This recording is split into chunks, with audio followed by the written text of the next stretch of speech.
বন্ধুরা, পশ্চিমবঙ্গের রাজনীতি আবারও উত্তপ্ত হয়ে উঠেছে। সামনেই বড় নির্বাচন। সবার মধ্যে এখন একটাই প্রশ্ন যে আবারও কি ক্ষমতায় ফিরবে তৃণমূল কংগ্রেস, নাকি বড় চমক দেখাবে বিজেপি পার্টি? আজকের এই ভিডিওতে আমরা বিশ্লেষণ করব বাংলার রাজনৈতিক পরিস্থিতি, মানুষের মতামত এবং সম্ভাব্য ফলাফল নিয়ে। নমস্কার বন্ধুরা, আমি রিপন ঘোষ। আপনারা এখন দেখছেন আমার channel Ripon skill and lifestyle. আমি এখানে আমার লাইফস্টাইল এবং বিভিন্ন খবর এবং গুরুত্বপূর্ণ বিষয় নিয়ে আলোচনা করি। যদি আপনারা আমার চ্যানেলে নতুন হয়ে থাকেন তাহলে অবশ্যই ভিডিওটা লাইক, সাবস্ক্রাইব এবং শেয়ার করতে ভুলবেন না। বন্ধুরা, পশ্চিমবঙ্গের রাজনীতির ইতিহাস খুবই দীর্ঘ। একসময় এই রাজ্যের ক্ষমতা ছিল বামফ্রন্টরা। তারপরে 2011 সালের পরে একটা বড় পরিবর্তন ঘটে। মমতা ব্যানার্জির নেতৃত্বে তৃণমূল কংগ্রেস এই রাজ্যের ক্ষমতায় আসে। পশ্চিমবঙ্গের রাজনীতিতে তৃণমূলই প্রধান শক্তি হয়ে উঠেছে। গত কয়েক বছর ধরে এই রাজ্যের রাজনীতিতে বড় প্রতিনিধি হিসেবে উঠে এসেছে ভারতীয় জনতা পার্টি। মুহূর্তে পশ্চিমবঙ্গের রাজনৈতিক পরিবেশ বেশ উত্তপ্ত। এদিকে রাজ্যের মুখ্যমন্ত্রী মমতা ব্যানার্জি তার দলকে শক্তিশালী করার চেষ্টা করছেন।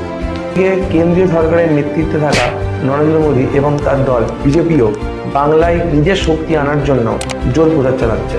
দুই দলের মধ্যে এখন তীব্র রাজনৈতিক প্রতিদ্বন্দ্বিতা দেখা যায়। যদি তৃণমূল কংগ্রেসদের কথা বলা হয় তাহলে তাদের কিছু বড় বড় শক্তি আছে, তো তাদের গ্রাউন্ড লেভেল সংগঠন খুবই শক্তিশালী। রাজ্যের বিভিন্ন প্রকল্প দেওয়ার সুবিধা তিনি চালু করেছেন, যেরকম লক্ষ্মী ভাণ্ডার, কন্যাশ্রী, ছাত্রছাত্রীদের সুবিধা। এইসব প্রকল্প অনেক সাধারণ মানুষের উপর প্রভাব ফেলেছে। অনেক রাজনৈতিক বিশ্লেষকদের মতে এই নির্বাচন তৃণমূল কংগ্রেসের সুবিধা হতে পারে। অন্যদিকে বিজেপিরাও কিন্তু পশ্চিমবঙ্গে নিজেদের শক্তি বাড়িয়েছে। গত কয়েক বছরে বিজেপির ভোট শতাংশ অনেক বেড়েছে। কেন্দ্রীয় নেতৃত্ব নরেন্দ্র মোদী এবং বড় বড় জনসভা বিজেপির প্রচারকে আরো শক্তিশালী করেছে।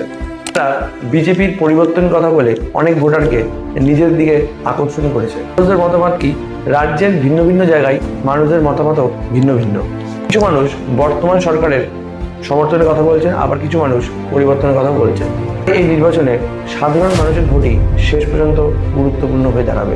রাজনৈতিক বিশ্লেষকদের মতে এই নির্বাচনে বা এই ভোটে প্রধান লড়াই হবে তৃণমূল কংগ্রেস এবং ভারতীয় জনতা পার্টির মধ্যে। দলই এখন প্রচার বাড়াচ্ছে এবং ভোটারদের আকর্ষণ করার চেষ্টা করছে। বড় প্রশ্ন হলো, বাংলার মানুষ আবার কাকে বেছে নেবে? তারা কি আবার মমতা ব্যানার্জির উপর ভরসা রাখবে, নাকি নতুন সুযোগ দেবে বিজেপিকে?